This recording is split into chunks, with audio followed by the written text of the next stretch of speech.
Let me know if you can hear me. My AirPod's in. Give me a thumbs up if you can actually hear me. Just getting my other camera set up here. Waz, hey. Oh, the names are actually showing up properly this time, which is nice. Last week when we did this live stream, nothing was showing up properly for your guys' names, so it was all weird. Comment if you can hear me. Let me know. Thumbs up. Does that mean you can hear me?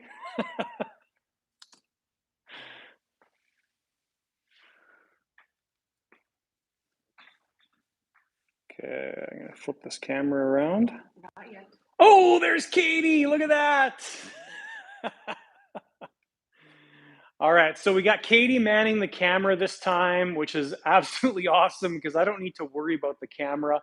I'm pretty excited about that. So we're going to probably go for about 2 hours, and Katie's going to be reading your guys' comments and questions, which is going to be nice. One less thing for me to deal with. So, but do let me know if you can hear me. You can talk. Andy says hi. Hey, Andy. What's that? I missed the comment left. You can scroll down too and see them again. This is Katie's first time. She's a rookie, so. Hello from Dallas, Texas. Whoa, Texas. Happy 4th of July, you guys. That's another cool thing. So we just had Canada Day, which is like our version of your 4th of July. Our Canada Day was on Saturday, and you guys, of course, have your 4th of July. So happy 4th of July. We've got Andy from New York, England. Sweet. Hi, All right, guys. So if you joined in last week or watched the video last week, we've been working on the, excuse me, I just finished dinner. We were working on the Strega engine install and also the Strega wings. Now,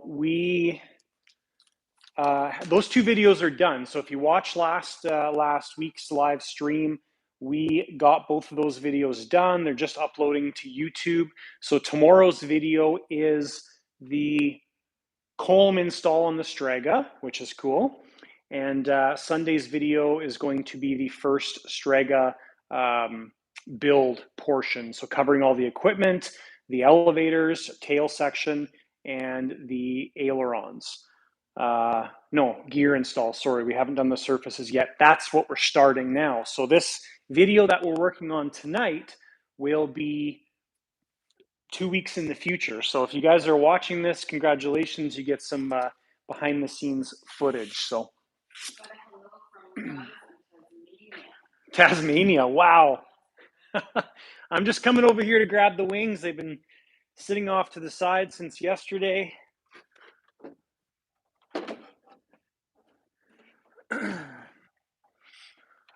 So, wing number 1, we'll probably just do one wing at a time like normal. And you guys can see that we've got the gear installed, we've got the gear door all finished. So that portion of the wings is done. I need to pause for a second and record the introduction for this video. If you guys have any questions, list them on the screen, and Katie will be asking those questions and relaying them to me and making this kind of a cool experience. So this is the behind the scenes stuff on how we get things done here.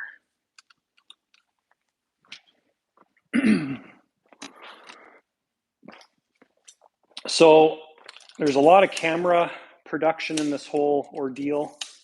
Getting shots, getting lighting during the actual build process is probably the easiest, but usually intros I spend a bit more time on. So it gets kind of to be an issue sometimes because I can spend a bunch of time, especially over there, can spend a whole bunch of time setting up. Like last night I had all my lighting set up and had this new adjustable desk set up, and it was kind of a whole evening just getting that stuff done. So What's up?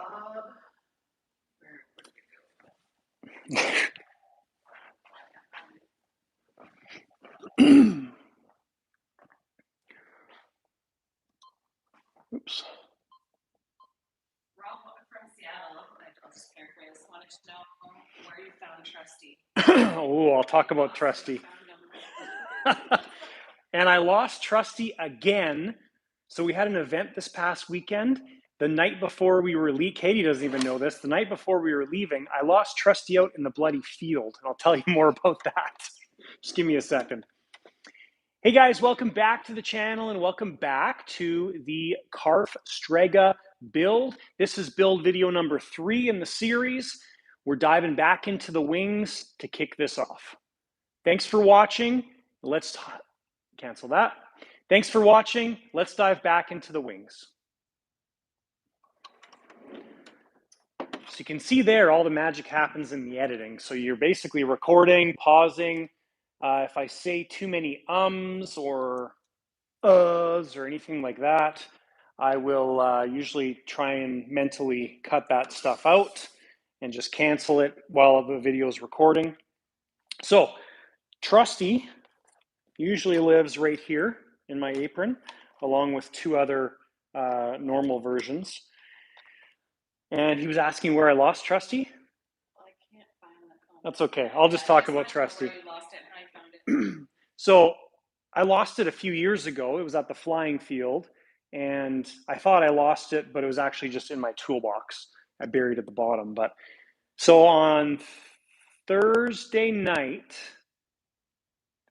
last week, so almost a week ago, Nez, who's right here, she got out and I was just walking around with her, and she doesn't really have any concept of things that are outside that are going to eat her. So it was later in the evening, the sun was just going down, so it was like 9:30, 10 o'clock p.m. And she just gets out, the eagle or hawk or whatever that's over in the distance is screaming already. So I'm chasing after Nez through our grass field. We live on 5 acres. And finally got her to the very edge of the property, and I kind of jumped like this and dove for her. Well, Trusty fell out of my apron. So I walk back with Nez, toss her inside.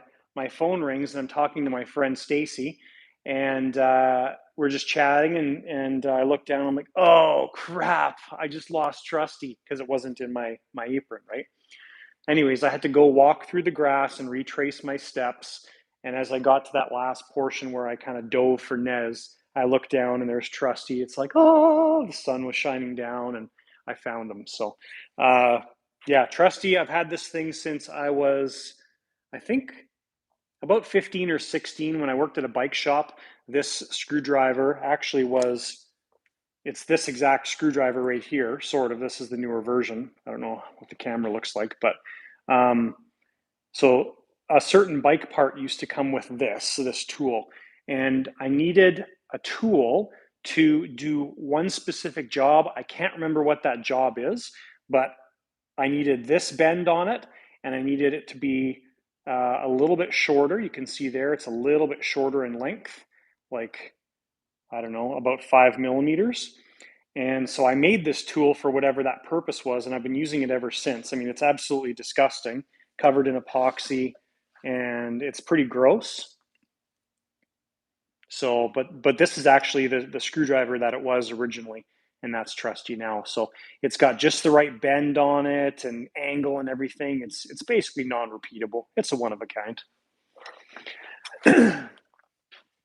All right, so we're working on flaps in this video. Again, if you have any other questions, comments, let me know. So we've got flaps and ailerons to deal with. So we'll probably do the ailerons first because they've got easier access. And I haven't even pulled these covers off yet to look. Nice. So we've got our hinges already, or our hard mounting points here already done for the servo. The flap itself is in one of the formers, which is right here. So that's a bit of a stretch because we have to go all the way in. So, and it feels kind of weird doing this live stuff because I forget sometimes to actually go and do the actual camera work for the video. Because it feels like I'm doing it, right? All right, guys, so we're starting off with the right wing just because this is the first one we grabbed. And we pulled the aileron cover off for the first time here, and it has the servo mount, which is awesome. Now you can see the way this works is obviously your servo mounts in there. Our arm's going to be pointing downwards, and our actual linkage and everything comes through the fuselage. There's a pre-cut hole there to our ball joint mount. Now, this is all standard CARF stuff, so we've got a double-ended ball joint that fits in there.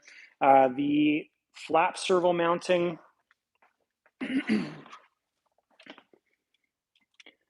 is right inside the fuselage. You can see it there, so that's going to be a bit of a stretch to deal with, and that sits about here on the wing, so about a foot inside the wing. And again, we've got our pre-done hole from CARF and our mounting points. So we're going to get our hardware out, our servos out, our cancel the our receiver central box setup. We're going to get all that laid out, and then we can start working on the aileron.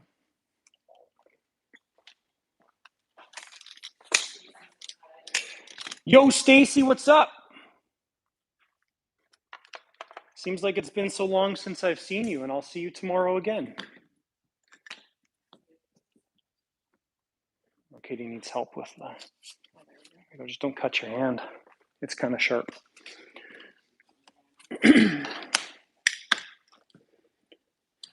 Any other questions popping through? How many viewers do we got on the live stream? Nice.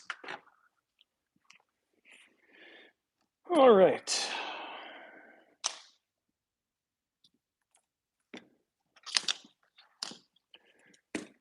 So again, guys, if you have any questions, just ask away. And this time of year gets a little bit crazy because we have so many events and stuff. So trying to build and get build videos done is always interesting.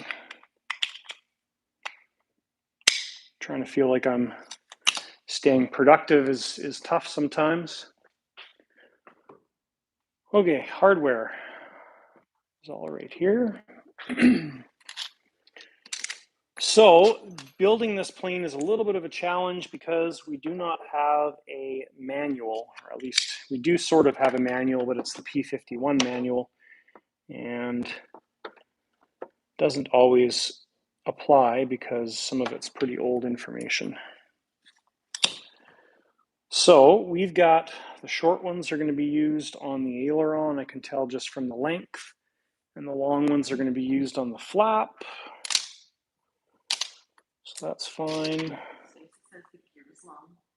Gear's very long, yeah. I'm glad this is, well, obviously ER50s because this is a heavy plane.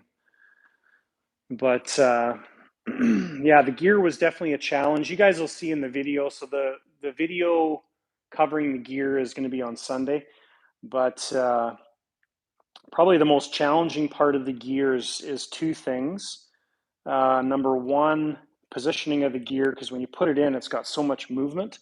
But then also getting that door working properly is a fairly large challenge.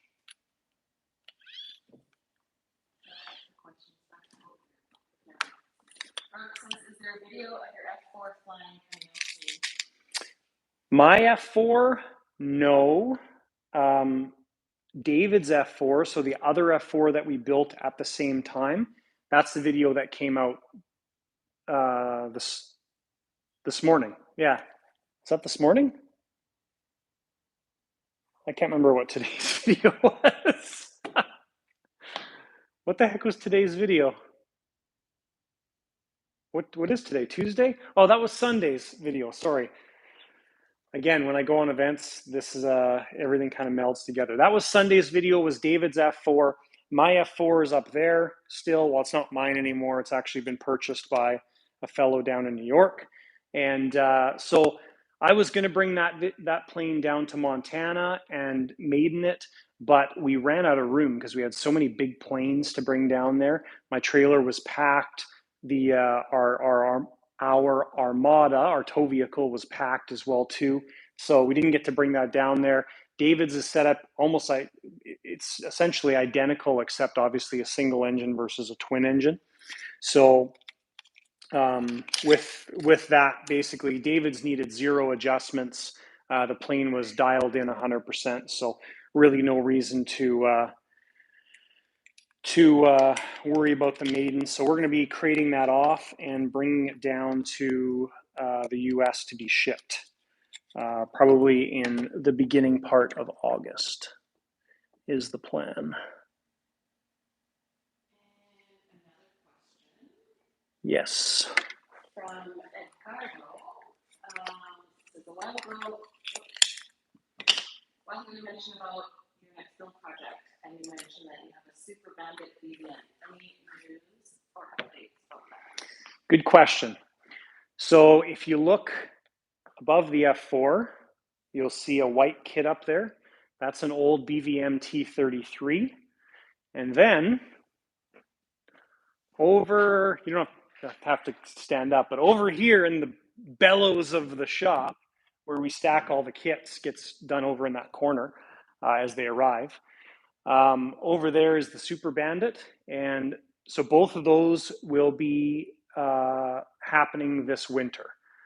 So the actual schedule is we've got a big Skymaster A10 showing up.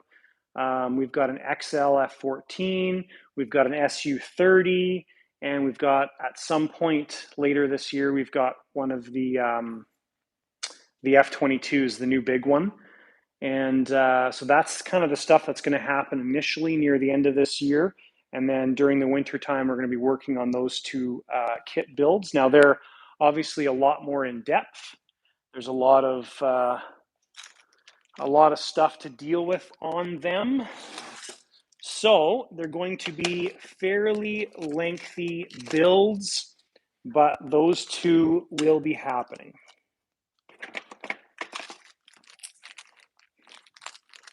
And of course, obviously both of those kits are unpainted, so there's a lot of stuff with regards to that needs to be dealt with as well. Yeah, you're not supposed to drop those.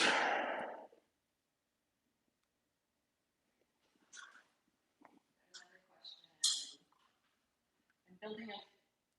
I'm building a giant scale P51. My engine is a Super Tiger 2500. The instruction calls for the engine to be mounted inverted. Should I use a fuel pump to help? This is from Area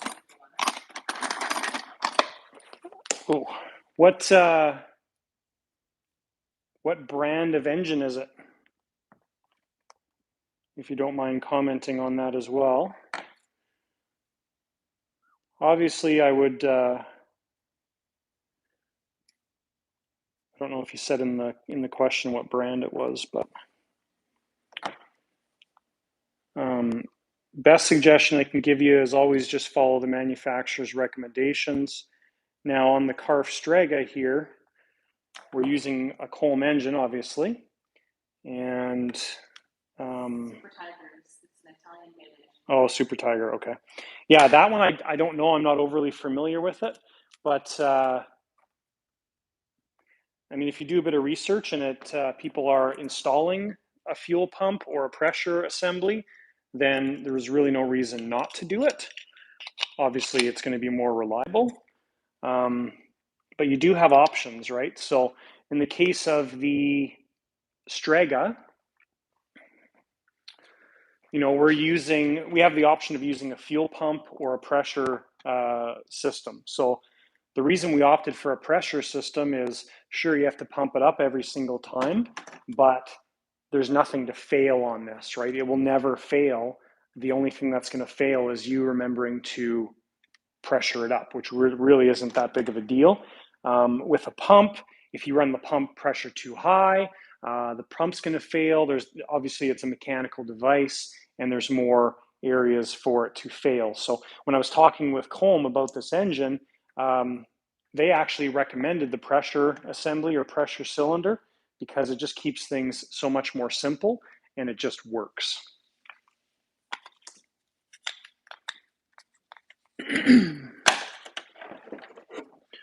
So what I'm doing here is just trying to get the servo, finding out the right position for this. And because this is a gas plane, we're going to be using rubbers as well too on the servos. With turbine jets, we usually wouldn't worry about that.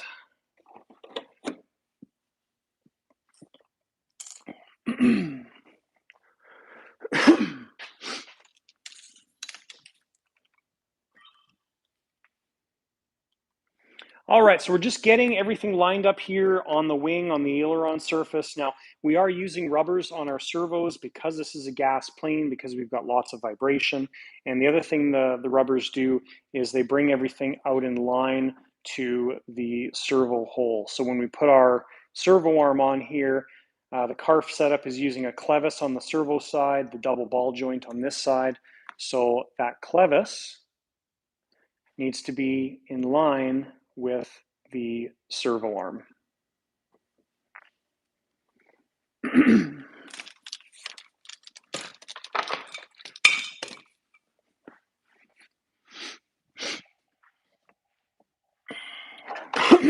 All right.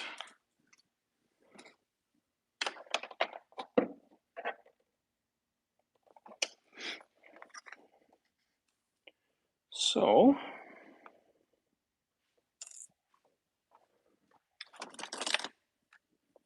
sorry if I have moments of not talking. I am oh so focused.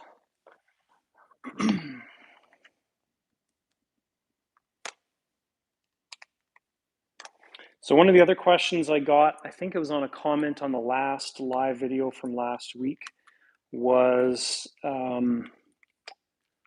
what is the most challenging kit or build that you've done to date?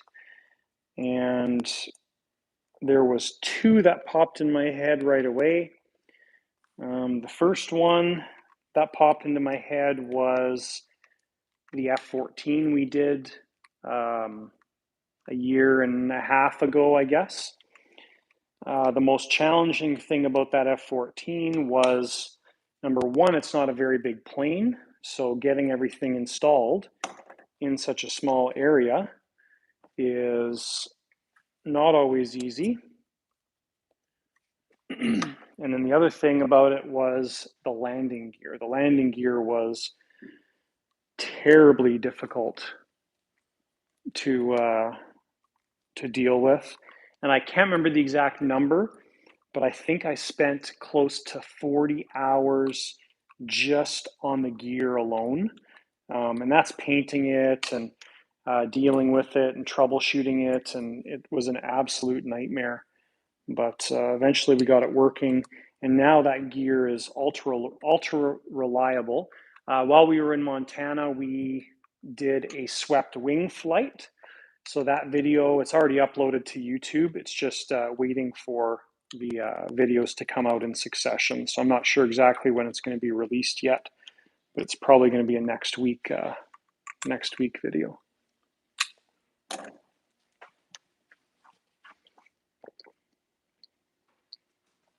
Edgar says, thanks. I have a composite bandit partially built and it is kind of challenging. I've been looking forward to that build. Nice. Probably we'll finish it prior to winter. Well, maybe you can send me some pointers.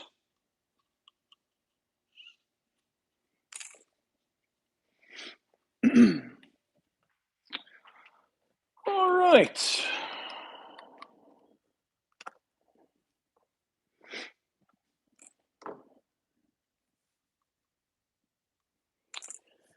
Okay, so we need servo arms for this setup. So yeah,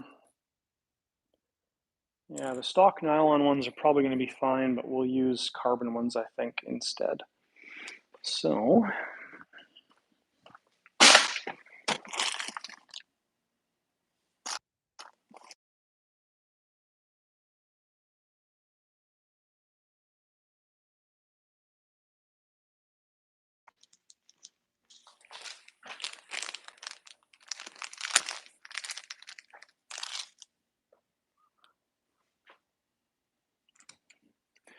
So this is also one of those challenging areas too that I appreciate. When I built the kinetics, the ST Jets gives you a rundown of all of the servo arms that are needed for the kit. And when you're dealing with something like this, you're kind of just guessing, which is sometimes a little bit frustrating. Just to make sure you get enough travel. So for example, the P51 aileron, we need 1/2 inch up and down travel. So in millimeters, that's 12.5 millimeters-ish. So hardly any travel at all, really. So you're just trying to figure out what exactly is going to give you the right resolution on the servo arm.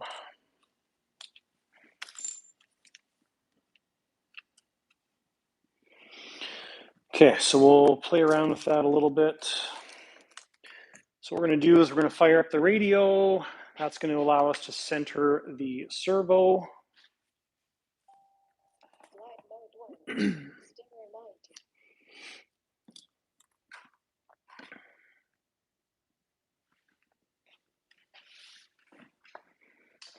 Katie just wants to sit down in the chair the whole time. Okay, so what I'm doing here is just going in and figuring out which is our aileron. So as per usual, guys, everything is left to right. So left is going to be number 1, aileron number 1. Right wing is aileron number 2. So when I go to my channel menu, I can see that aileron number 2 is channel 4. So I know that when I plug servo into aileron or port number 4, now we are operating on the correct channel. And then we can go one step further when we're centering this.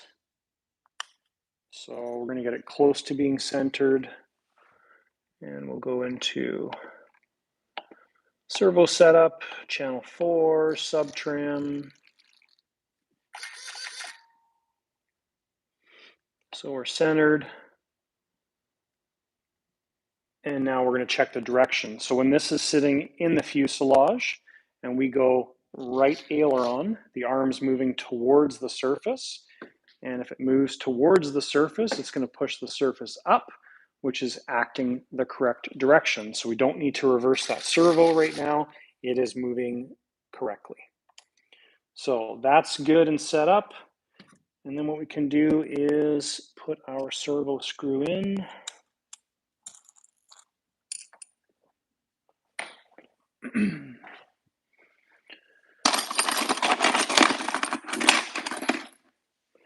And like always, we are always using Loctite on stuff like this. So important to use Loctite. Now I may keep the servo arm on here. I may switch it out. It's going to depend on travel and how this all feels.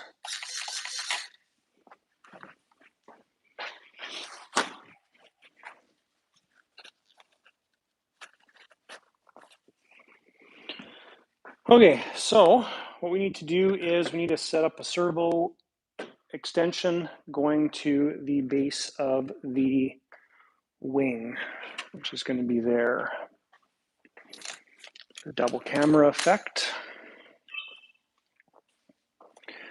All right, so we've got our servo all set up here. We've used the rubbers. We've got our arm installed. Now, not sure what arm we're going to use yet. This is kind of a temporary thing.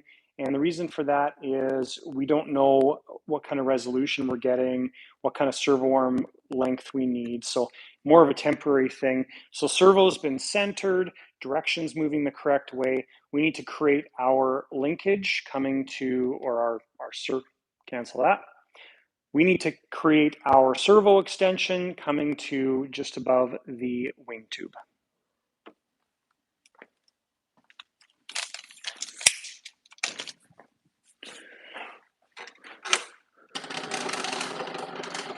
All right, go to our trusty spool of power box wire.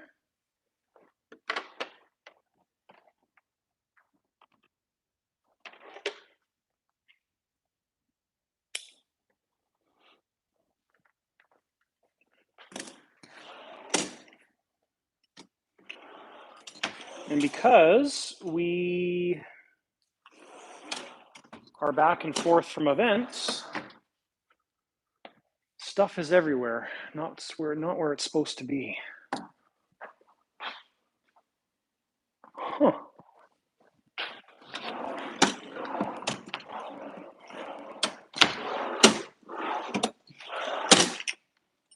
Usually I have my servo stuff sitting right there.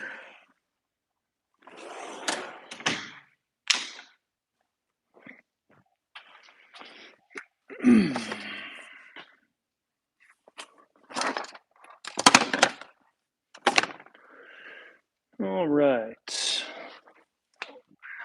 So this is our pile of stuff that came out of the trailer for the event.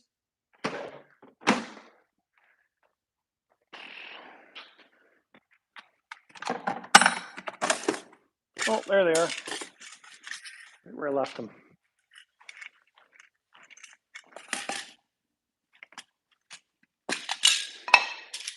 All right, and you guys will get a hands-on live view of crimping servo ends. It's really not that exciting, but when you've done this thousands of times, it's kind of second nature and super easy. Oh, I learned how to do that too. You did. I was trying to pay Katie to crimp all my servo ends, but she declined. And Nez took your chair.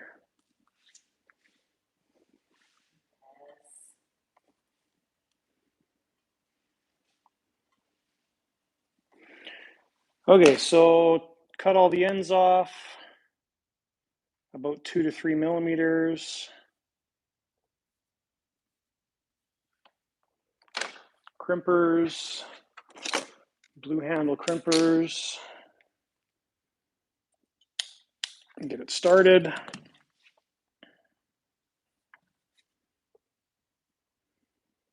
Through the other side and crimp. Get it started. Through the other side and crimp. And when you guys aren't watching, I don't talk to myself when I'm crimping servo ends. I usually have music playing or TV. There's 3 ends. Now, when you do the power box connectors here, what I call the female, but I think they're male, when you're doing this type of connector, it is backwards. So generally, if you're doing just this connector, it would be white, red, blue. When you're doing this type of connector, it's the exact opposite. So white goes at the top, and in top, I mean in relation to the exposed pin keepers there. So white, red, blue. You want to squish the little keepers down because they're often not springed or stuck down. And then if you get a little one that's stuck like that, I've got a special tool, which is the little poker tool. Just an Allen key that's been shaped to a point. And that clicks in place. You want to make sure that that's sticking down, which it is. And then you take your little pin assembly here, pop that in, and then you take your receiver, 3 little dots go towards the 3 little pin openings, and pushes in. So there's our female connector end. Now we just need to see what kind of path we have to the base of the wing. So we've only got one former to deal with, which is right there, or one rib. So we'll grab our wire. I've got 3 wires sitting here on my toolbox, and we should be able to just feed this through. There's already a hole in the fuselage.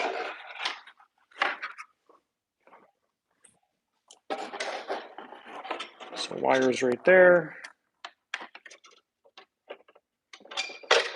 Doesn't need to be crazy tight or anything. I just stick it in the end and pull it through.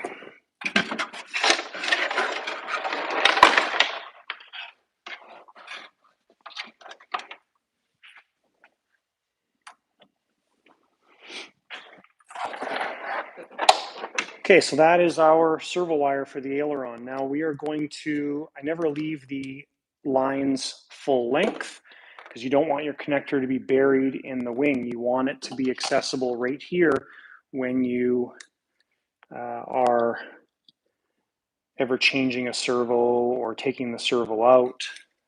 So I always use zip ties on those guys.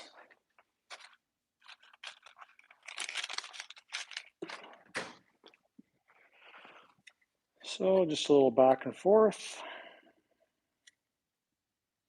like that.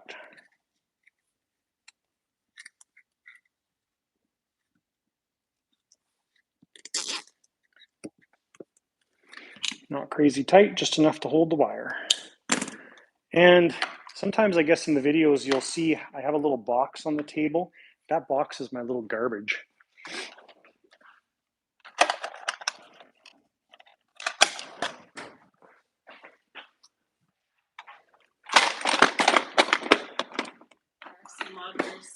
Between hinging and creating servo leads, hinging is the worst, but creating servo leads is right up there. Yeah. I don't necessarily enjoy doing servo leads, but they do take a long time. When I was doing, what was the last plane I was doing? Anyways, one of the last planes, I think it might have been the Hawk. I just remember having the Hawk sitting there or something, having the TV on, and it was almost a whole evening of just hinging or doing servo leads. It was pretty crazy. I guess it's relaxing, but doesn't make for great video content. For what? For the wings. Which wings? Which wings? Which wings? Are you talking about this wing, the Strega?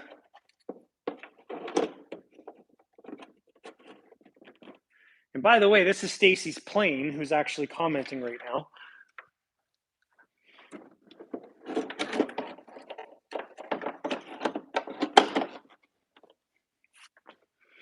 If you're talking about this plane, the Strega,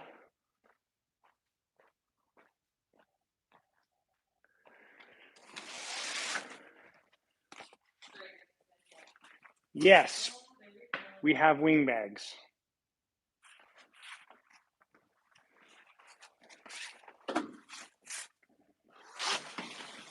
And they even have a great logo on them.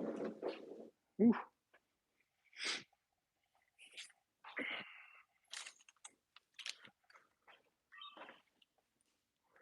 All right, so we've got our servo installed. We've got our servo lead connected to our extension, which is coming to the root of the wing.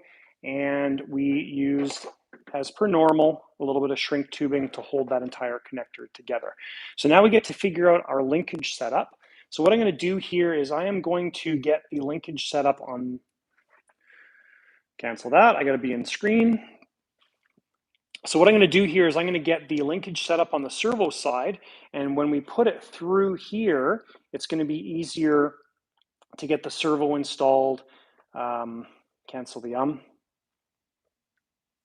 It's going to be easier to have the linkage assembled on the servo, slide it through here, and then get the rest of it assembled. Now, we are going to be putting a piece of carbon over top of this linkage, so we're going to have to put it together, disassemble it, so it's going to be a bit of a chore, but all par for the course to get this set up properly.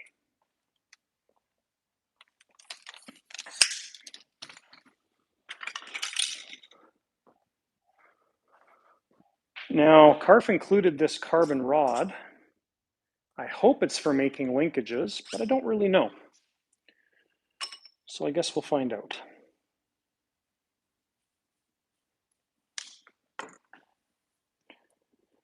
Any other questions?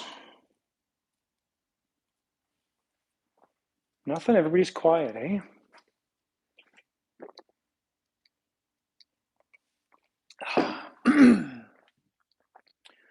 Gotta stay hydrated. I'm hoping that I can slip this through.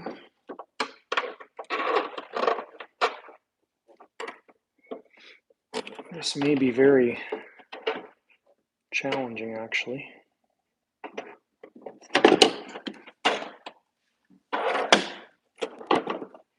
Modular says, I've got 4 daughters and a wife who support the hobby, but no luck in trying to get them involved. Sounds pretty familiar. I tried to get my daughters to play with RC cars at least, I don't know, when they were younger, but zero interest. Yeah, that was about it. Okay, so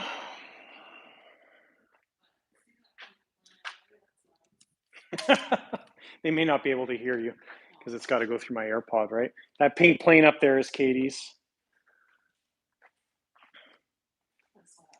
Yep, it was well, it still is, but it was a carbon cub, and she went crazy on it and painted it like nuts.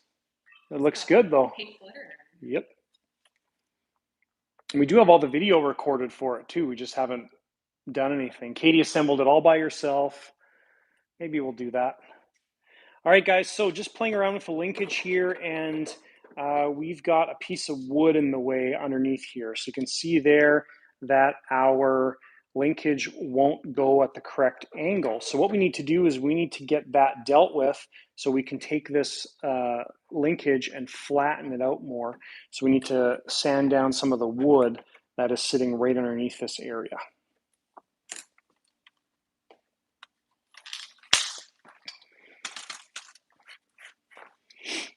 So this is all the figuring out stuff that takes a ton of time on one side, which is why I like doing it on one side. And then once it's all figured out, the other wing is much easier. Okay, so we've got a couple options here. I don't know if the Dremel is going to work well for this. We'll see how the bit fares and how that works out. Our bit needs to be about 3/4 of an inch long.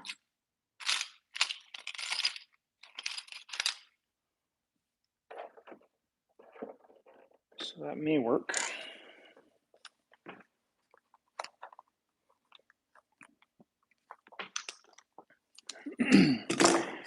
I just thought of a question.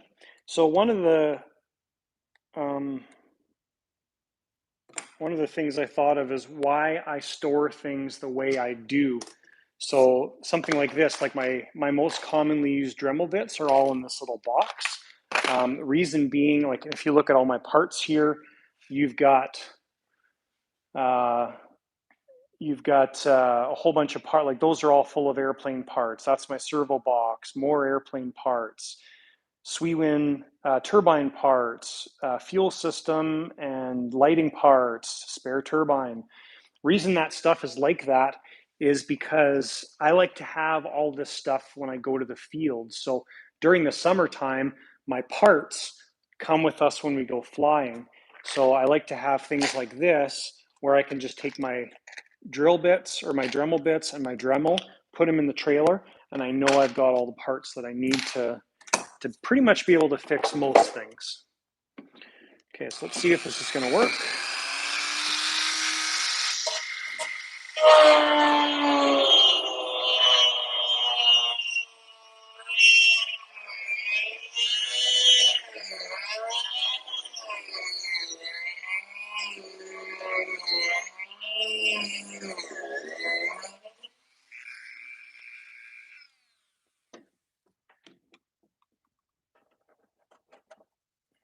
I think it's better, but I don't think it's enough.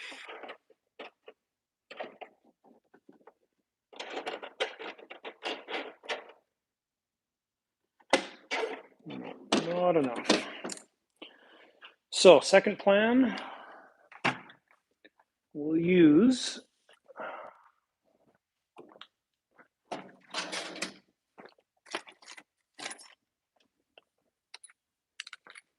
a drill bit.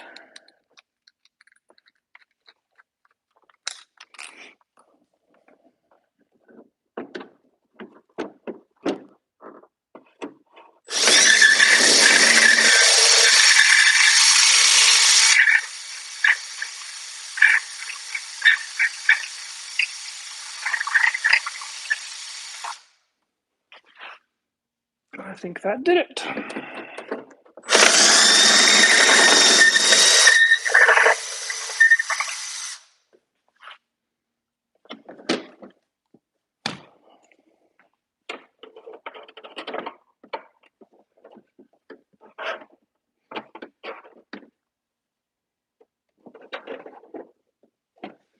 Okay, so we're closer.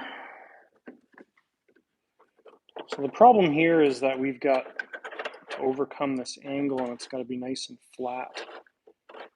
So we're obviously rubbing on the hole and we are sort of rubbing on the wood. So there's a wood structure in here that your housing or your servo mounting gets screwed to. That wood structure is impeding us from getting our correct angle. So we'll just make this a little bit more flat.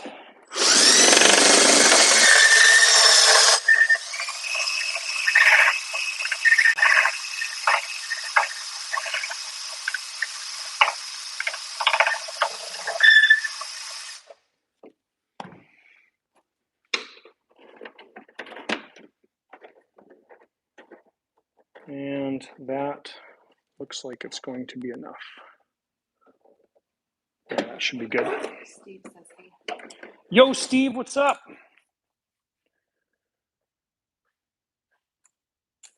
Thanks for joining in. Okay, so that's good. We're going to vacuum that up, create a bit more noise.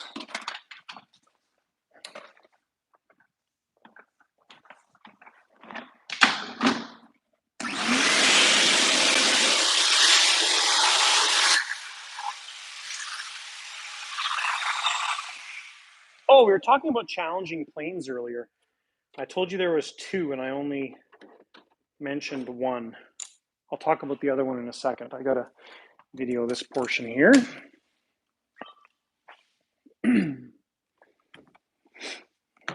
All right, so we're at a bit of a challenge with getting the servo linkage all done up properly because there's wood on the inside. We needed to create a channel in that wood to allow the linkage to pass through. So I took a drill bit, ultimately is the easiest way to do it, and drilled through it as flat as possible. And that created our channel for our servo arm to fit through. So now we've got good access for our linkage to pass through the wing skin.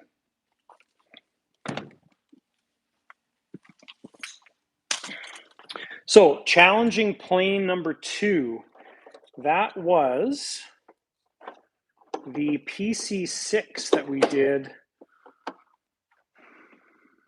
That was what, 2 years ago? Is that the wood one? Yeah, the wood one. I think that was two and a half years ago because that was the winter 2 winters previous. So yeah, that one was definitely a challenge. It was a real interesting challenge. So that was number 2. Part of the challenge with those kits is trying to keep the videos interesting as well. At least for me, that's something I think about quite often. So I tell you, this is a real challenge too, because how the heck do you get this done up to your servo arm?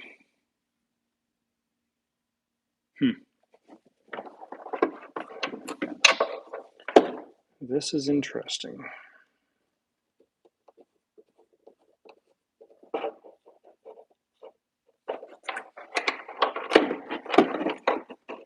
So that's not going to work.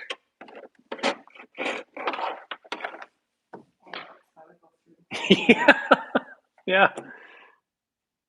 It's got to go through the hole, right? But how exactly do you get there? So I think I've got to Dremel out some on this side too.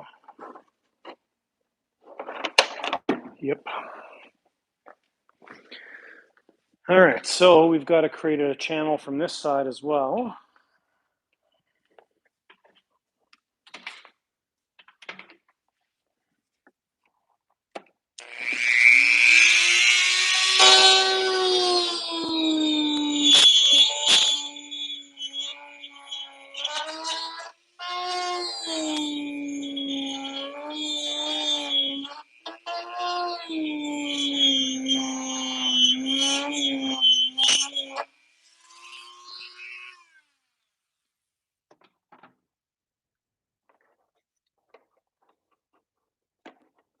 Sometimes I feel like there's not a lot of precision in these things.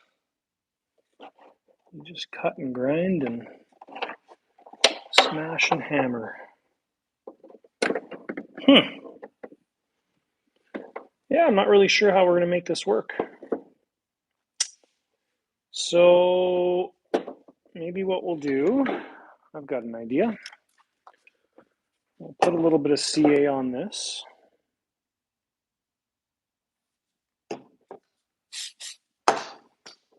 Hold it at a flat angle, because the CA is not going to stick to the servo arm. So now that's held flat. We're going to vacuum our dust up.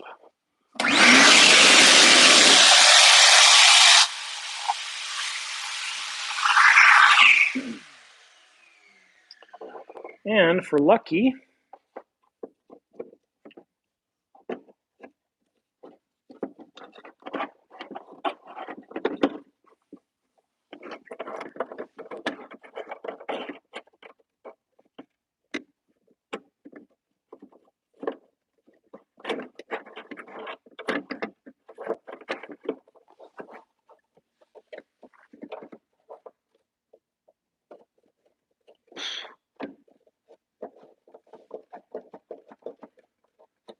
it's definitely a challenge.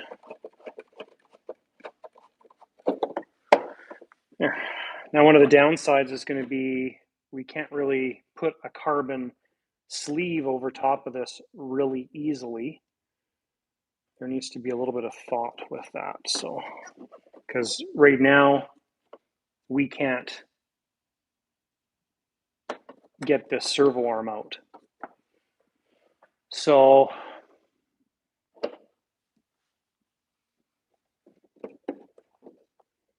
if we ever wanted to, and this is the stuff that I think about, guys. So if we ever wanted to take the servo out as an example, we undo our linkage from this side, and how do we get that that servo out? Well, the only way to get it out is to unthread this rod.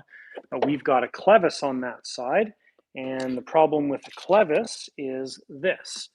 So generally you're going to be, I don't like using the fixing bolts. I like using CA to hold these things together.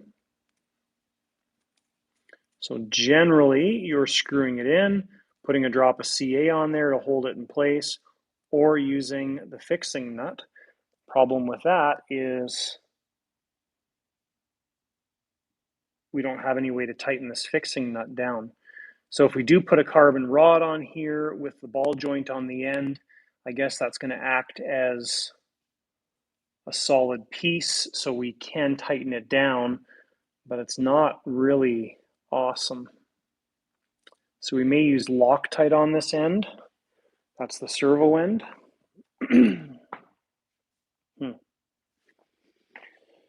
All right, so we will leave that be for now. And we will see about setting up our servo arm. And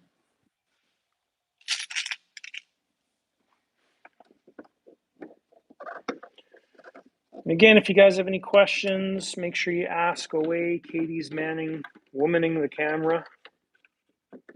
Is that a thing?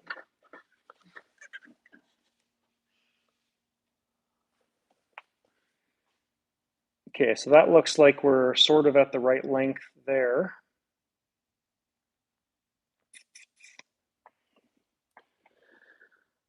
So, yeah, just trying to figure out how we get the right length for carbon, how we get that installed, how we mark it.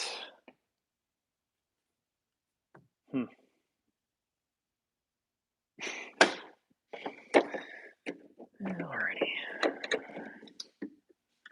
Okay, so I can get in there a little bit and get it with a paint marker. So that should work, or a Sharpie.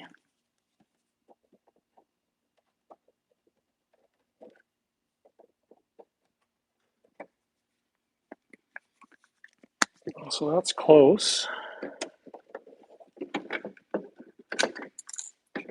pull this out now.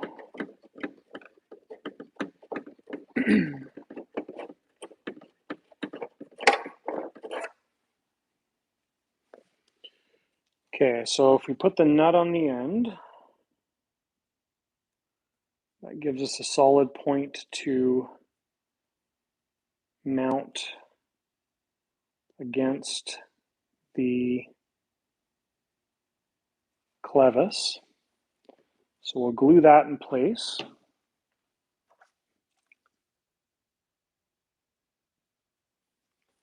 With a little bit of CA, thin CA. So that's our stopping point now. And then we will screw on our ball joint.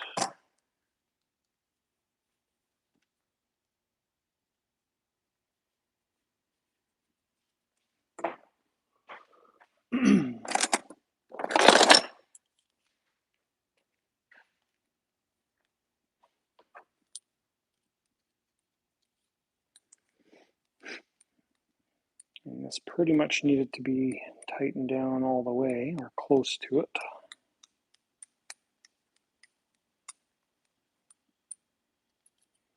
Okay, so we'll go there. And then now it's going to be about trial and error, I think, mostly. So we got to get this reinstalled.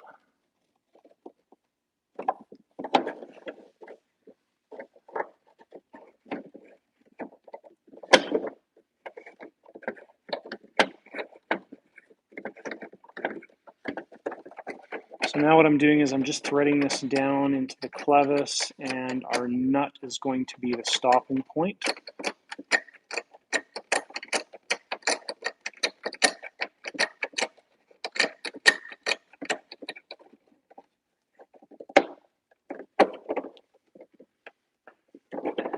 Okay, and I don't know if the servo's straight.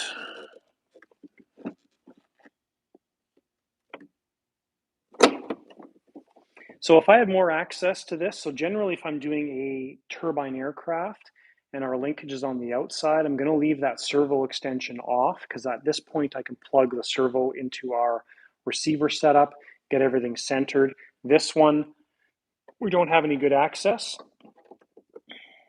So I'm kind of just guessing a little bit.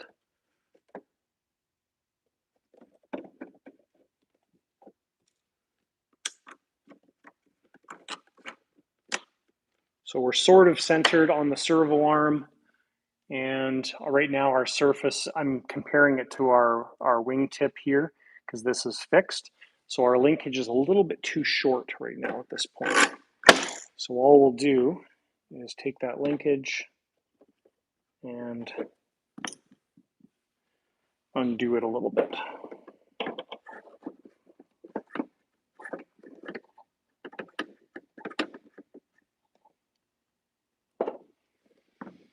Okay, so try 4 turns.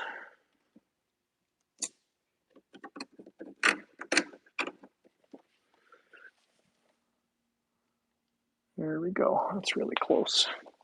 Now as far as movement goes, so we need 1/2 inch of movement.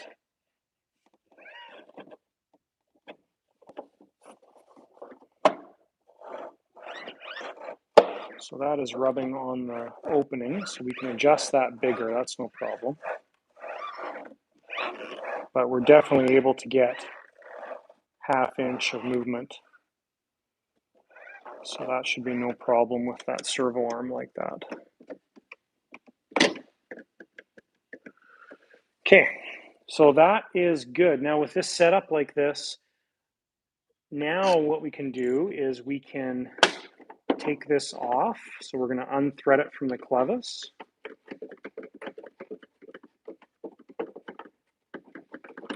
And actually I should probably video this stuff, because for all the people that aren't watching the live, they want to see this too.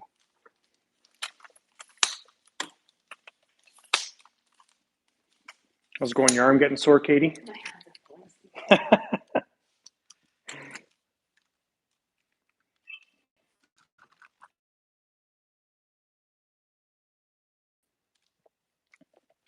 Chick, chick, chick.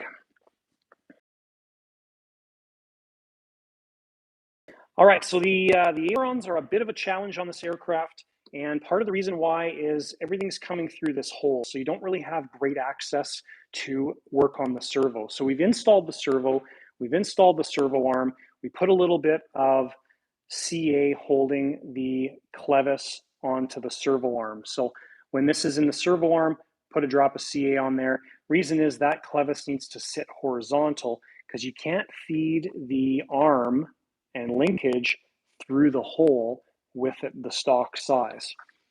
So what we have to do is thread it in from the back side, trailing edge of the wing or the surface side of the wing. And you'll see once I pull this out here what I'm talking about. So you're almost a little bit blind when you're putting this linkage in. There we go. So what I did was I was able to lift this up enough with this screwed in, mark it with a Sharpie, and then I took a nut and installed the nut on the actual linkage. So that gave us a stopping point. With the servo in place like this, I was then able to adjust the ball joint position, and now we've got our carbon rod length here. So this is exactly the length we need for our carbon rod. I'm going to pull our servo out just to double check and make sure that we were horizontal, or which we weren't really actually, so we should make that a little bit shorter. Actually, we probably should double check it.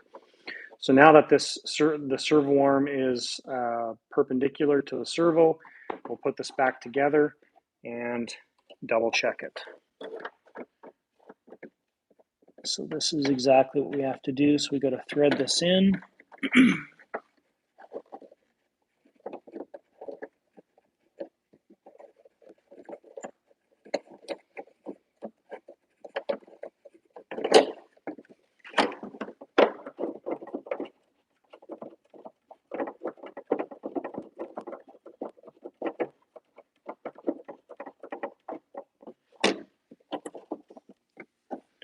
I'll just double check that servo arm.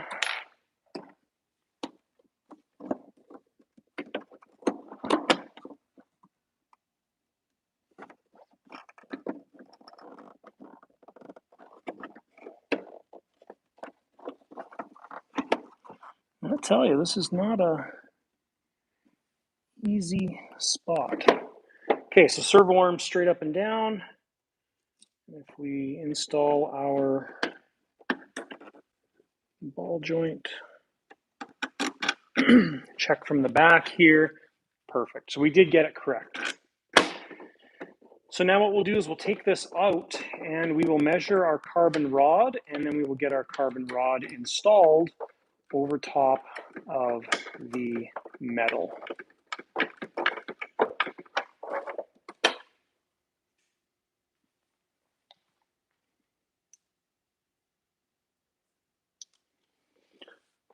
All right, drink time.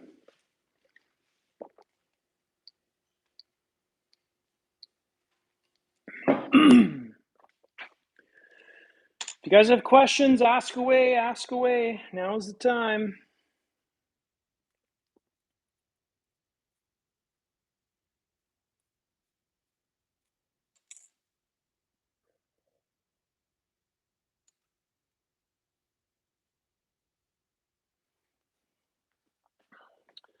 Now I'm going to go out on a leap here and assume that the other wing is close enough that we can just do another linkage exactly the same length.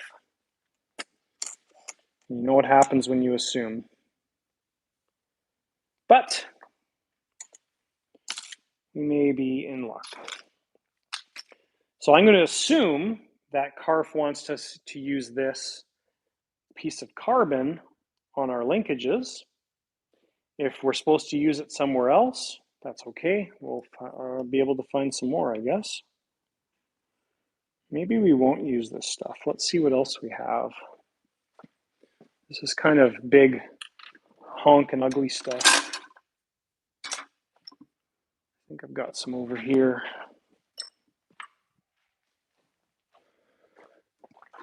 That I used for the elevators. I did. Yes, we'll use this stuff because it fits tighter and it's a little bit smaller outer diameter.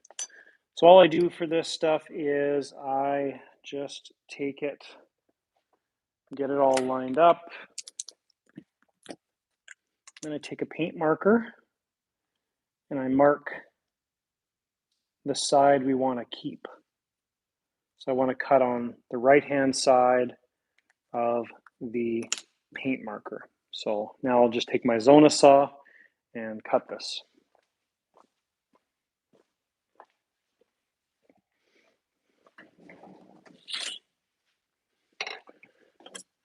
So it's always better to cut this carbon by hand. If you try and use a power saw, it's usually going to fray. And I just do a little bit, rotate it a little bit, rotate it a little bit. If you just kind of go at it way too fast, you're going to find that the carbon splinters and just makes a mess and doesn't hold together properly. So once I've gone all the way around,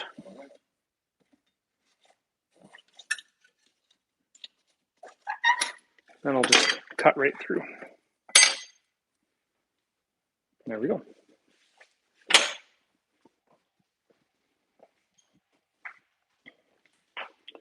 And then we just check our length here. So we need to be just a hair shorter. So this is where my power sander comes in. My belt or disc sander, I just give it a little buzz.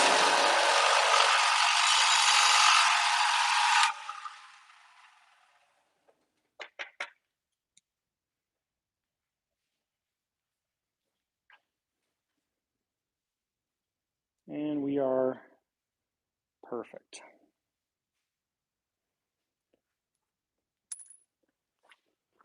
We've got a bit of carbon dust.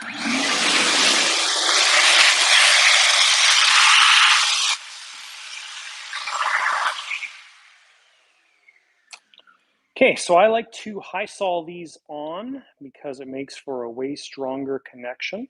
So I'm going to cut one more of these as well, exactly the same length, and then we will get both of these linkages assembled, and we'll get the carbon glued in place. RC Modeler says, you don't like using a Dremel cutoff on carbon along with a vacuum? No, I prefer using the hand saw. Part of the reason, I guess, is I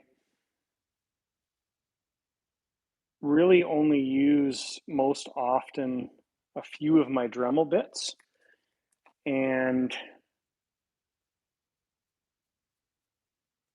I guess I'm kind of lazy to change them, so that's probably the reason why. And I feel like I'm more accurate and create less of a mess if I use a hand saw.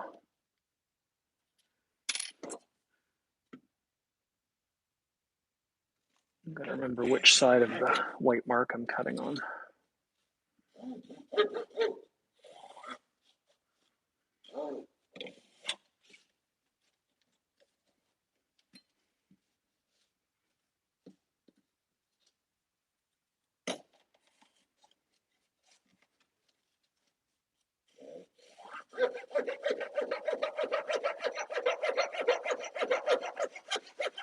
I do have a jig.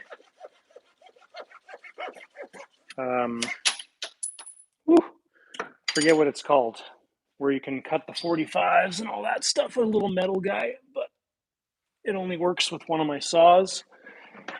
And that saw is really dull right now, so it's not sharp enough to cut the carbon. Rec 514 says, hi Jonathan, sorry for joining so late. No problem. Thanks for hopping on.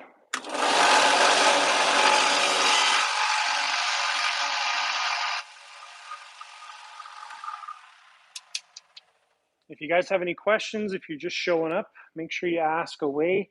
Katie is looking after the camera and comments, and she's relaying them to me.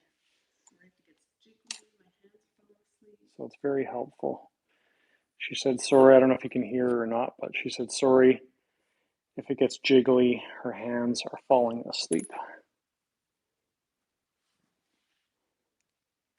RC Mother says he uses 3 different Dremels with quick change chucks. Wow, that sounds productive. I've never had good luck with the quick change chucks. I find they don't hold the bit very well. But that would be a smart idea to get more Dremel bits. Actually, sorry, more Dremel tools and have various tools set up for various bits. Sounds like a great idea, actually. Okay, so I'm just making sure these are all sized properly. Our CA is a little bit coming onto the area where we are going to glue the carbon rod. So I just got to make sure that it's sitting down enough.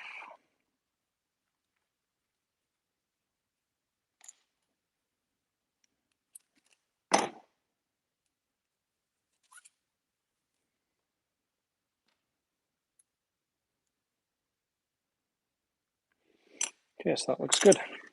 Okay, so what we do now is we just need to mix up some high sol, and we will use probably 9462.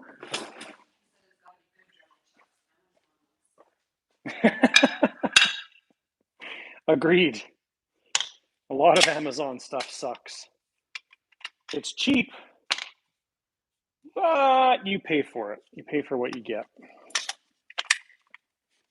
I do prefer using the brand name Dremel items. I find they work a lot better with pretty much everything, with cutoff bits, with all that stuff. The Dremel brand is awesome. Okay, so we got the wrong end in this.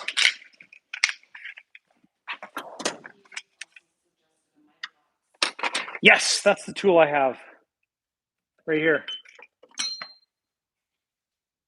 Miter box. That's what it's called. Fits on the end of the table. So this makes cutting it easier. Problem is the depth here. I've only got one Zona saw that fits it, and that saw is right here, and it's like, it's dull. It's a fine tooth one, and it's been used a lot, so.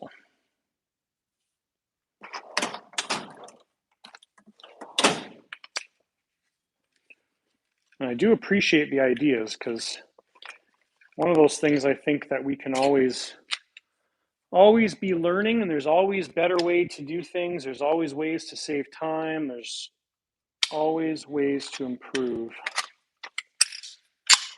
There we go. And again, usually I have my high sol all ready to go, but because we bring it with us in the trailer to events, this is kind of the backup high sol.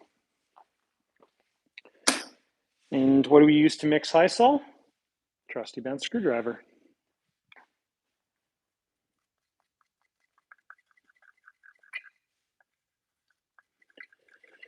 So I keep all my old servo cases. I end up with a lot of these things, and this is my go-to high sol mixing or epoxy mixing thing, just because they're free. And why not use them?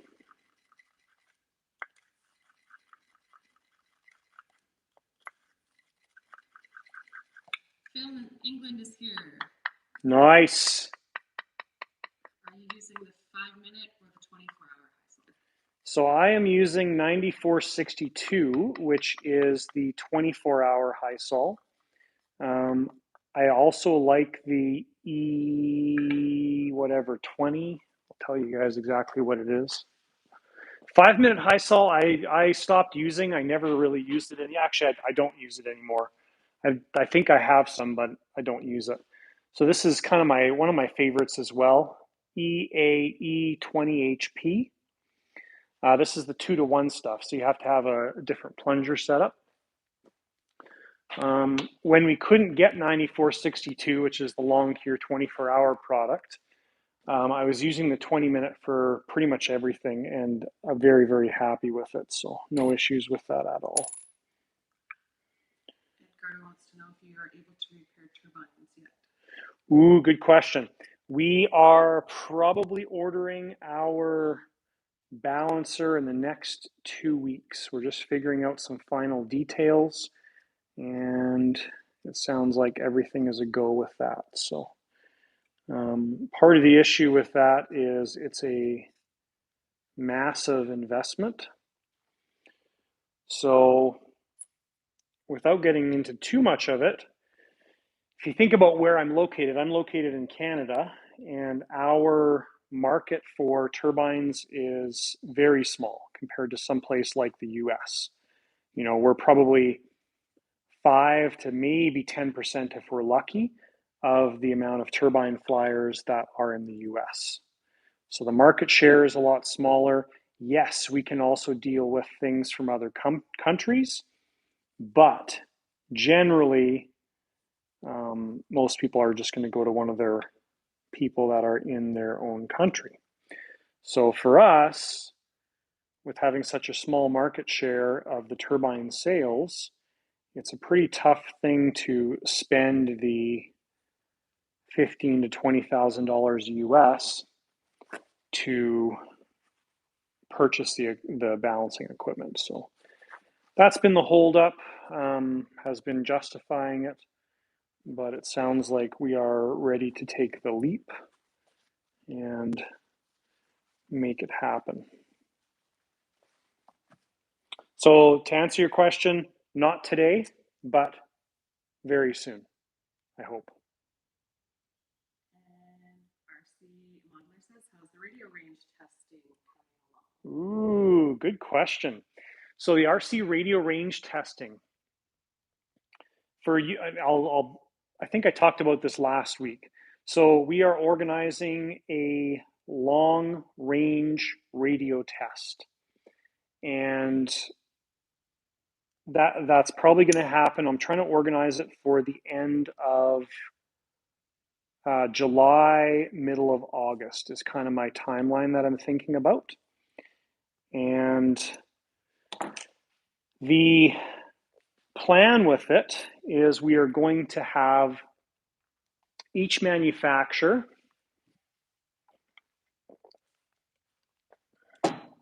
whether they agree to it or not, represented. And it's going to be, this is kind of my thoughts right now. So maybe 5 minutes from here, from my house, from my shop, there's a stretch of road that is, I think, 18 miles long. It's perfectly straight. It's got no water or any obstructions. It's perfectly flat. So we're going to do the test in that location, but the key is everything needs to happen on the same day. Same location, same day, same variables. So it's going to be, I think, a pretty long day to make it all happen. But we are going to get a test rig set up. Test rig's probably going to be on the back of a truck. And we're going to have a setup where we've got a receiver set up with antennas all in the same orientation between all the manufacturers. And it's going to be, this variable was actually added by maybe Powerbox or maybe FreeSky. I've been in discussions with a few guys, but what we want to do is kind of pick a line of sight, right? So if the vehicle can drive down the road, I'm just going to make up a number here. This isn't the number yet. If the vehicle can drive down the road 2 miles or 3.2 kilometers, and we can still see that vehicle, or it's just starting to get out of sight, that's going to be checkpoint number 1. I'm assuming all radios are going to meet that checkpoint. So the end of line of sight. If they don't, that's pretty sad. And then what we're going to do is we're going to keep going until we get radio glitch or dropout or whatever you want to call it. And then we'll keep going, which probably should happen shortly after, to complete failure or signal loss, where the radio is being operated and nothing's happening to the servo / receiver. So the update on that, obviously we have Jetty. We've got a Jetty radio right here. We're going to be using Jetty. I have a Spectrum IX20, so I have not reached out to Spectrum. I have a JR28X radio. I have reached out to JR and given them the opportunity to provide a new radio if they want. So one of the new Elites or whatever they want to provide. Haven't got confirmation on that yet, but that is in their court. I have reached out to Powerbox Core, the guys down at Powerbox USA, Danny. And Danny jumped on the opportunity, thought it was a wicked idea. And we have a Core, one of their test radios coming up. It's currently being shipped. So that one is going to be another one we've added. I reached out to Radio Master, and it sounds like they're going to be sending a radio and receiver setup. I've reached out to Free Sky, and it sounds like they're also going to be sending a radio setup and receiver setup. And I have reached out to Futaba, but I have heard nothing back from Futaba, which is fine. If we don't hear back from Futaba, then what we'll probably do is, I think we have one of their 14 radios, like the Model 14, that we're able to find from a local guy here. So I think that covers them all, unless you guys are aware of one that I didn't mention. I think that covers the main radio brands. Now, one of the things about the test is we are going to use each manufacturer's variables. So to talk about like Jetty as an example, we're going to have a single receiver setup. Then we'll probably do a receiver and clone setup. And then we'll do probably a receiver and a 900 megahertz setup. With Spectrum, we'll use a regular receiver, and then we'll add a satellite to the setup to see if that changes things, improves things, whatever it does, right? So we want to make sure that we give the different radio brands complete unbiased opportunity in the test. So that's where it's at. It sounds like I did get good feedback and good response from pretty much everybody that I reached out to. Obviously, some of the radio manufacturers want to make sure that the test is non-biased, which I told them it definitely will be, and it'll be done in a professional manner and everything. So,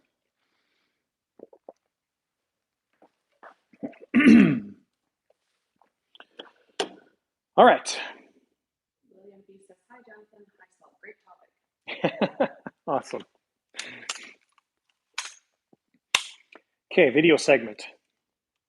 Check, check. All right, so we've got our linkages done up here. Now, this is both of the linkages. We just made the assumption that the other wing is going to be identical.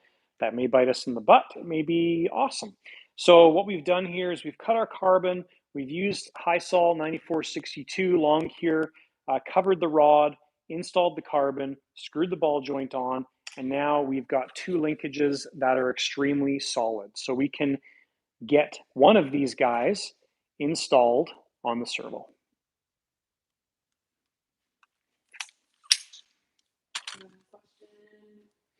Same topic of the radio.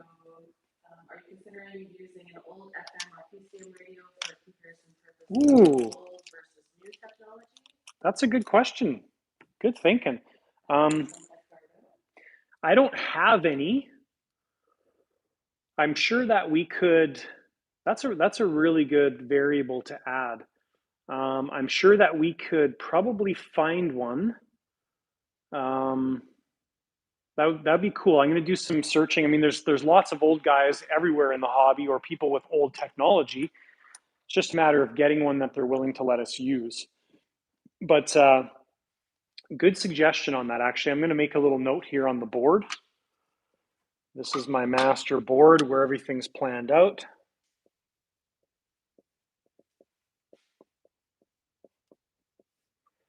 So old FM style. Thank you. That's a wicked suggestion. Okay, so we need to install this linkage. We're ready to go in there. So that's fine. How long have we been streaming for now? 86 minutes already? An hour and a half? Oh man, that goes fast. Okay, so I need to make this a little bit bigger to allow the carbon to pass through there better.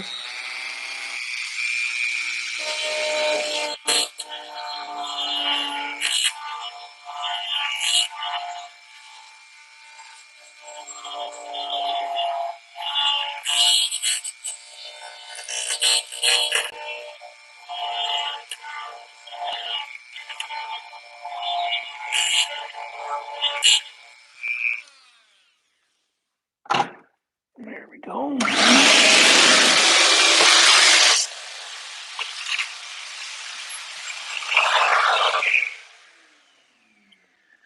Okay, so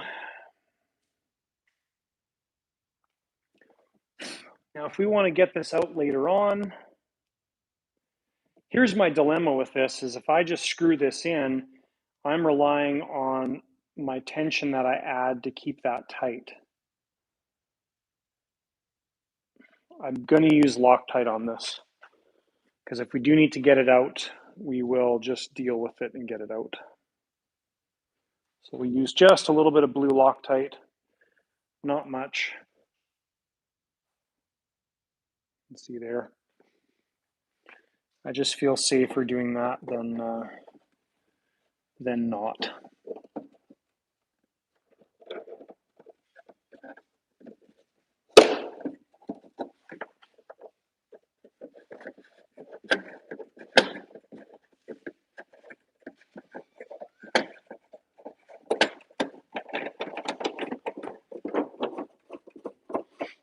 And then hopefully if this all lines up again, we will be golden.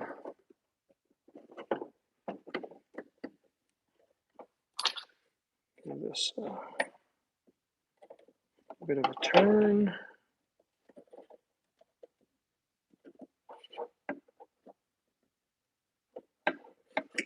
There we go. Okay, well that worked. Thank goodness. Because if I didn't, it kind of sucks on live TV.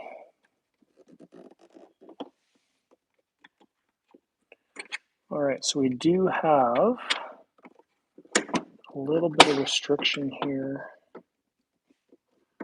from the opening.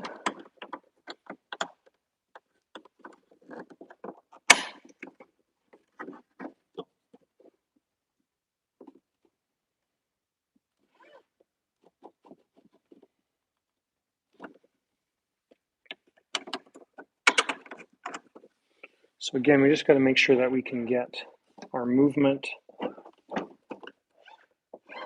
and not have it be an issue because everything changes now that we have that carbon rod on there, right? Okay, so we do need to open that up a little bit more. Otherwise, we're going to be restricted.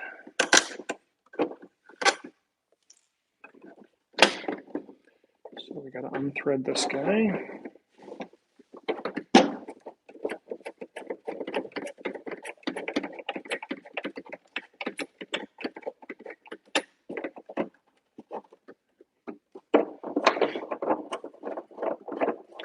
Man, that left wing is going to be easy breezy when we're done here.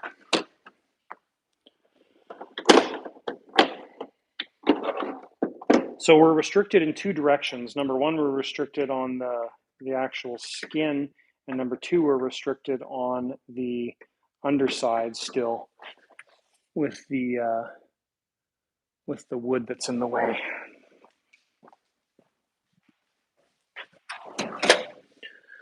So I think it's time to get serious. Pull out Mr. File.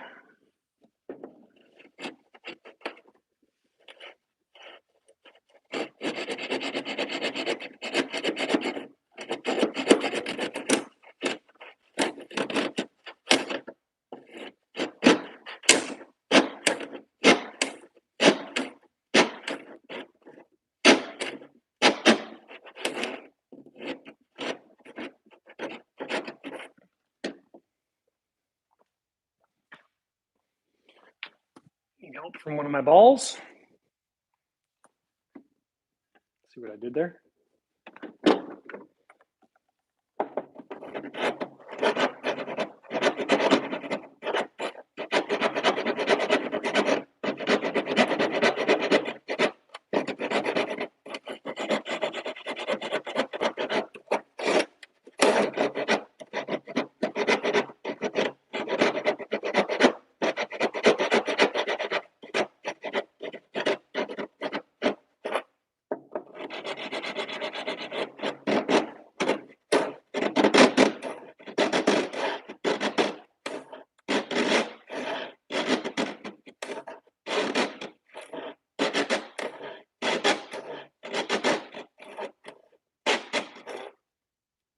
That's better. Doctor says honest, I really didn't snort at the balls comment.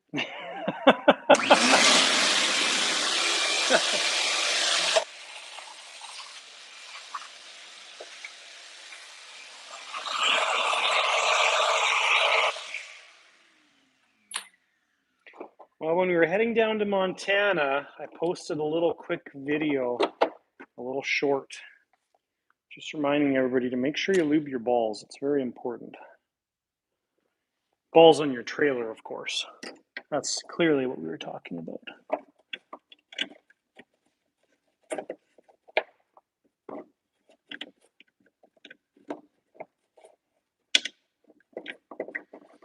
Okay, so I'm just threading this back in just to double check. If it's good, we'll pull it back out and we will add a little bit of Loctite to it.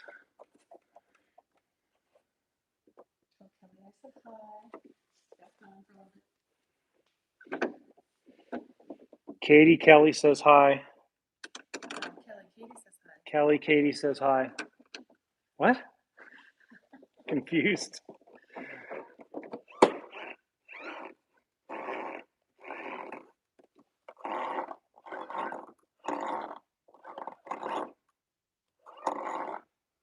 Okay, so that should be good. So centered, we're there. Now we can double check this stuff. So we need 1/2 inch up and down. So we will take our, I think I lost my crappy old-fashioned set of calipers. I think they finally broke and I threw them away. All right, we'll use cheap, crappy ruler, except that's all in centimeters.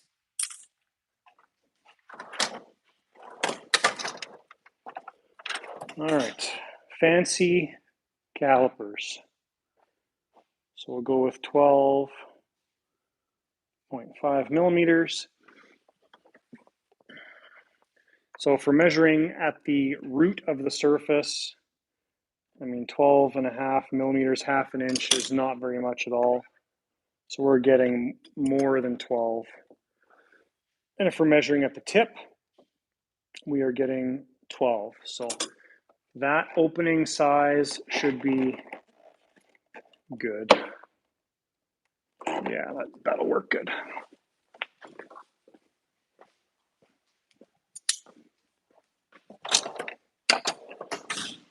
All right, so now we've got this figured out for the final time. Let's pull this out, add a bit of Loctite.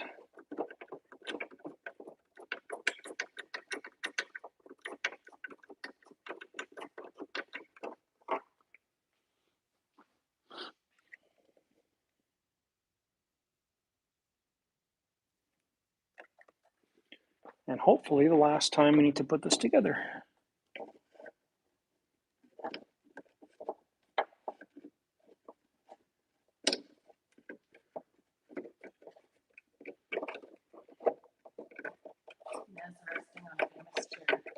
Yeah. David said that? Yeah, on her old man cushion.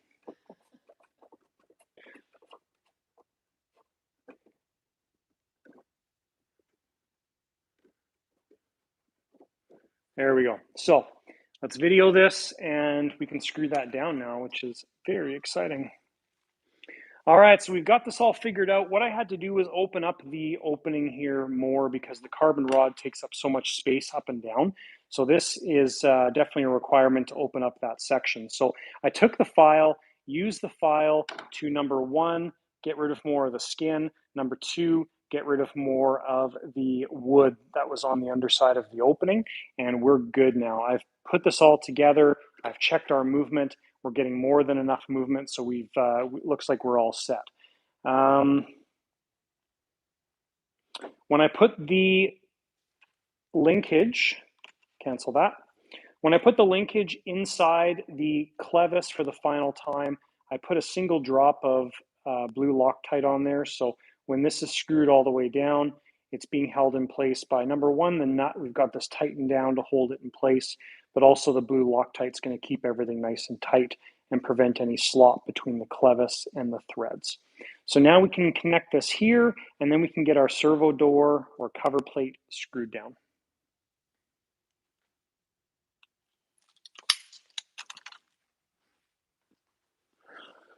All right, exciting stuff. And we always make sure we put our nut towards the root of the wing, the little details that matter.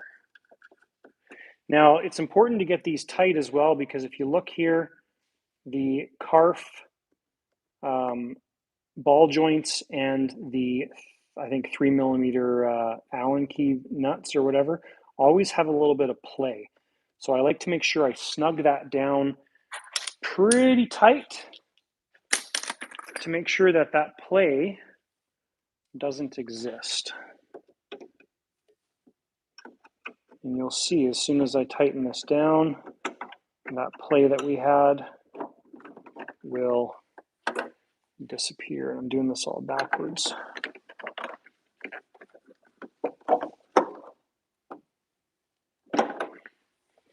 Okay, so we're tight there, and now this surface has zero play, not a speck of wiggle at all. So that's using a good servo, MKS. What do we got in these things? Forget. 9930 servo. We've got our clevis, we've got our linkage all tight and glued in place. We've got a nice ball joint on this side, double-ended ball joint, which is perfect. Now it's important to use the carf screws generally for this stuff.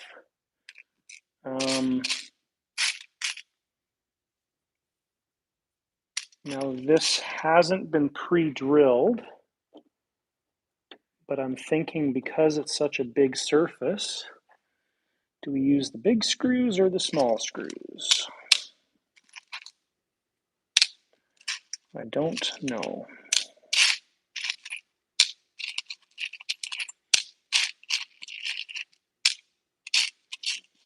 I think the big screws are for servos.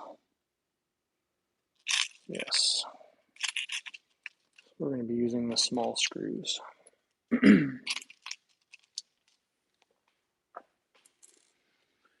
think is the way to go.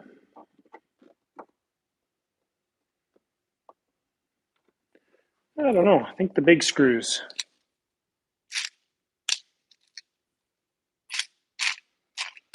It's one of the lighter side of RC's dilemmas. Big screws or small screws.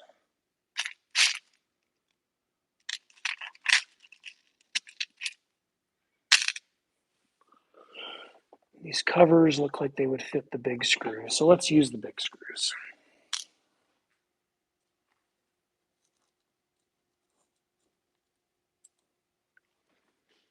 Okay, so we need a drill bit for our drill.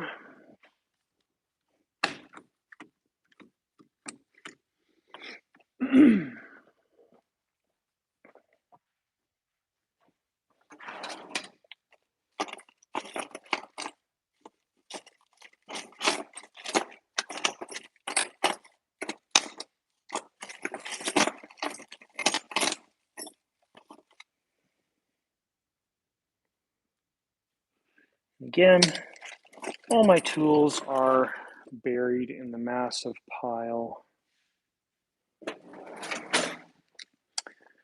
because tomorrow night we're leaving again for next weekend's event. Okay, so we'll drill this skin and then it goes through the wood. We will put a drop of thin CA in there and a screw. Now, people in the past on videos have balked that I put my thin CA in and then I screw the screw in right away. Well, the benefit of doing that is it actually locks number one, it hardens the wood, but it also locks the screw in place so it doesn't back out.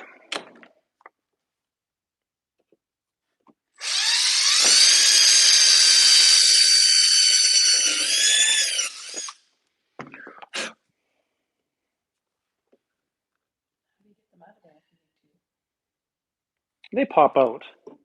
So once they're cured, oh, Katie's, was that just your question? So Katie asked me, how do you get them out of there if you need to? They pop out. So like this one, if we came to it tomorrow and we went to go undo it, it's just going to go pop, right? It'll unlock it, but it just prevents it from wiggling loose or not getting tightened down properly is all it is. So even now I can already feel the thin CA setting up. But it also hardens the wood is the whole point of it. Joe, how are you? See, I know some of these guys' screen names. Joe is Echo Smoke. Joe does my 3D printing stuff.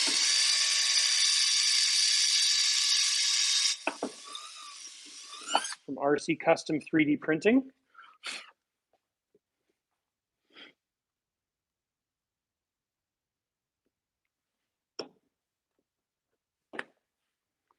Now, when you're using the CA, you got to be careful not to get it on the surface because as soon as you get it on the surface, it ruins the glossy finish, ruins any finish.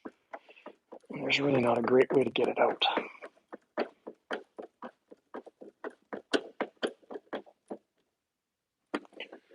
One more. And yeah, I'm pretty sure we're supposed to use the big screws here because I wouldn't feel comfortable using the little screws. The holes are already too big. So.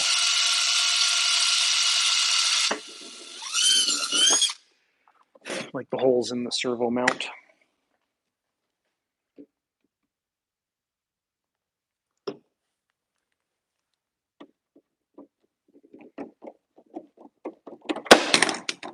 Careful.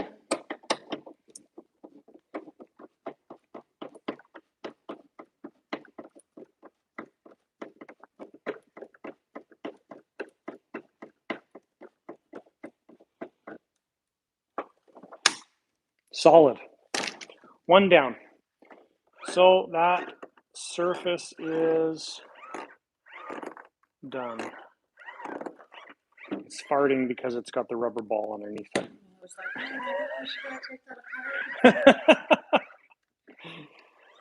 No. So yeah, we've got lots of travel available, so that's good. So now we've got, if you look here, we've got a little bit of play. Now that play is in our hinges. It's not in our servo linkage setup. So I'll show you guys something that we can do for that. Let's see if we have to flip this over. Yes, so I'll show you guys on this side.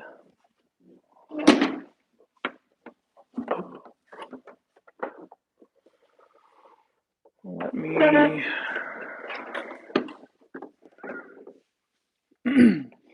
So you can do a couple things here. This is pretty common in a lot of aircraft.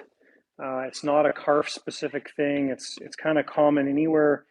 The manufacturers are using a piece of G10 or fiberglass material, and there's a pin going through it. So we've got a piece of piano wire going through, and in the surface itself, there is a plastic sleeve, right? So that's where the line goes through. If we look on the end of the flap,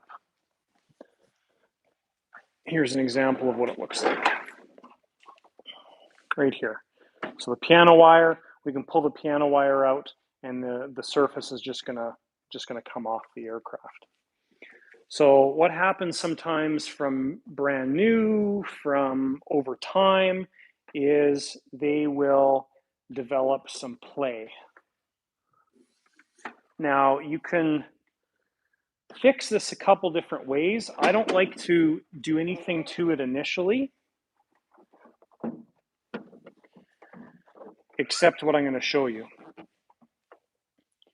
So this is what I suggest doing. So you take a little bit of thin CA and you put it on the hinge itself.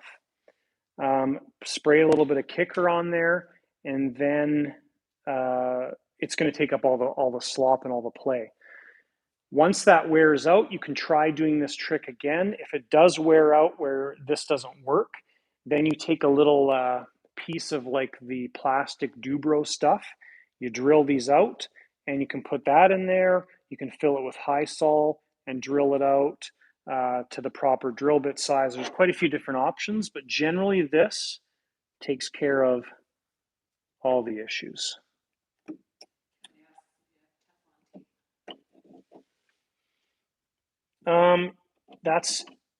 That's not a great long-term solution I've found. I've never tried it, but I don't think it would be a good way to deal with it. So right there, now the play is gone. So what happens is the thin CA goes in there into the fiberglass material. Number one, it soaks into the fiberglass, but it goes around the piano hinge or piano wire. When you spray kicker on there, it cures and hardens up. And then as soon as you do this, it's going to break free. Right? So now that CA is taking up the space between the piano wire and the fiberglass, but it's rotating around the piano wire. So we now have our movement back, and there is zero play in the surface. Quick, simple solution. The last plane that I dealt with like this was my Boomerang Super Elan. Same hinge setup, had a little bit of play in there. This is the simplest way to deal with it. So, and it lasts for a long time. My Carf Tudor that I had, picture is right up there. It's still flying today. The plane is 10 years old. I am the, I guess, fourth owner of that plane. It's not mine anymore. I sold it to a friend. Probably has now 500, maybe 600 flights on it. This was done to the tail when I got it, and it's still perfect today. So, and when I got it, I think it had about 300 flights. So there we go. That's a simple way to take up the slack in your hinge points.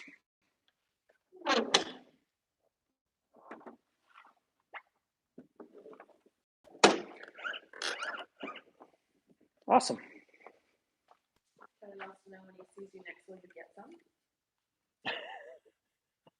Get some what? Teflon tape, maybe? I don't know. Oh, I have Teflon tape. I use Teflon tape for plumbing.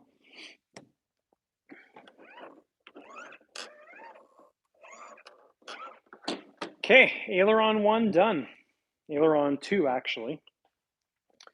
And now our flap setup. So again, our flap has the same situation here where it's got some play. And honestly, it's not really going to cause any issues, but I would rather get rid of that than keep it. So we'll do the exact same process here we just did. Except I need to find my thin CA. So we'll put a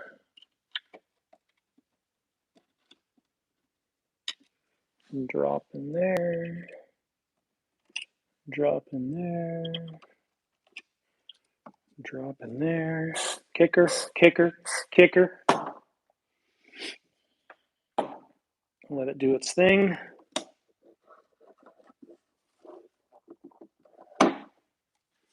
One more.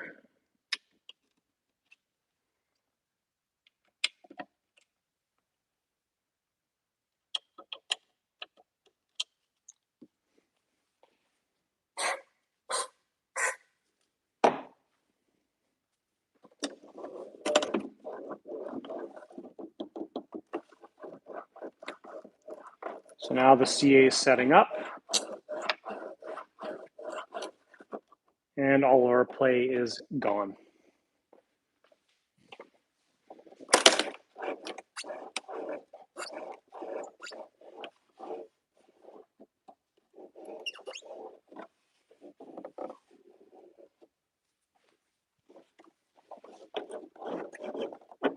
Beautiful.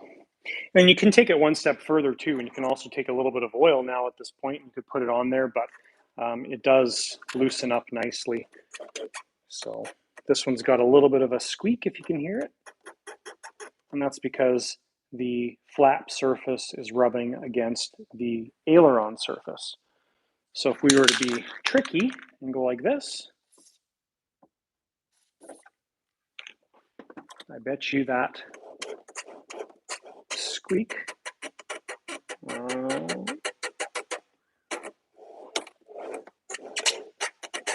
No. Good, but I'm not that good. I need a rag.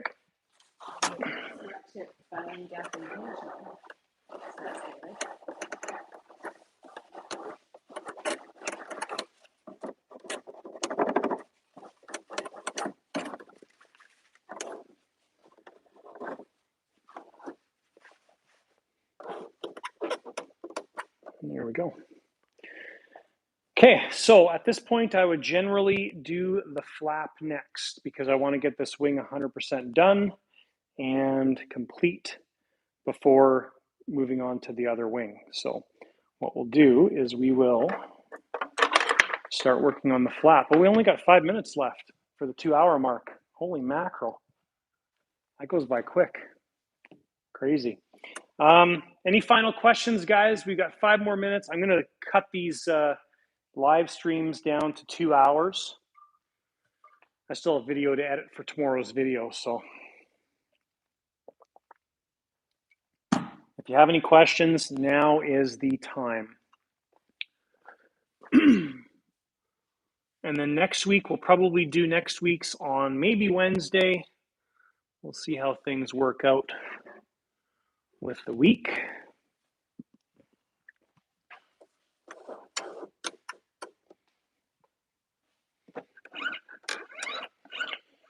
And honestly, I'm really excited to fly this plane. It's going to be a hoot. It's going to be scary with that engine. Is so this the prop one over here? Yeah. Was that your question? Yeah. So yeah, this is the engine that's going in that aircraft. This is the prop for it. Very scary. What's your total servo count in this Strega? So it's the standard setup. So you've got aileron, aileron, flap, flap, elevator, elevator, rudder. So that is 7 servos. The tail wheel and the rudder, I think, are paired together. Yes, they're paired together. So 7 servos on the surfaces. And then we've got 2 servos on the gear doors. The back hatch is going to be just, I think it uses a wire setup on the gear. So when the gear comes down, the doors just open. So that's nice and simple. So 9 servos in total.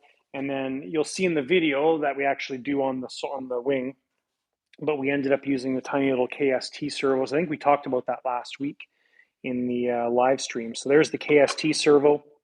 There's the door geometry all done. This works beautifully. Such a cool setup.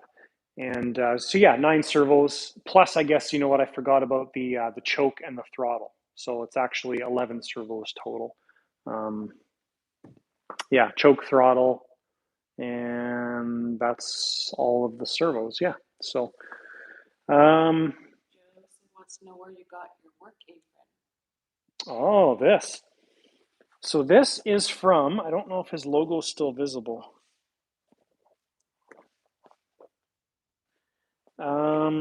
Yeah, his logo is not visible anymore because it's so worn in. So the apron came from, oh, there it is. You can't see it. So the apron came from my buddy Mitch.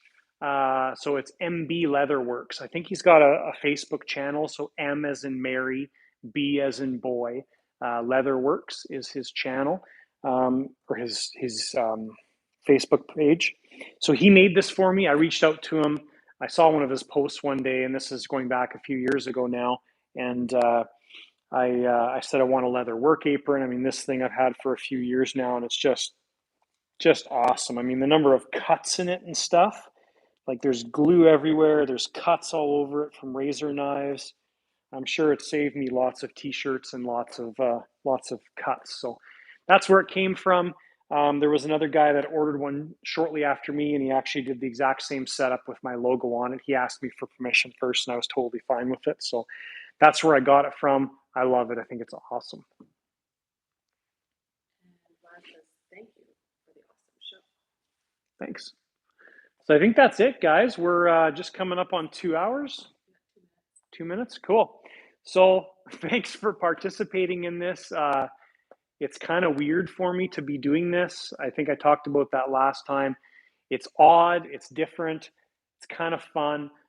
Some of the remarks we got on last week's video was very uplifting.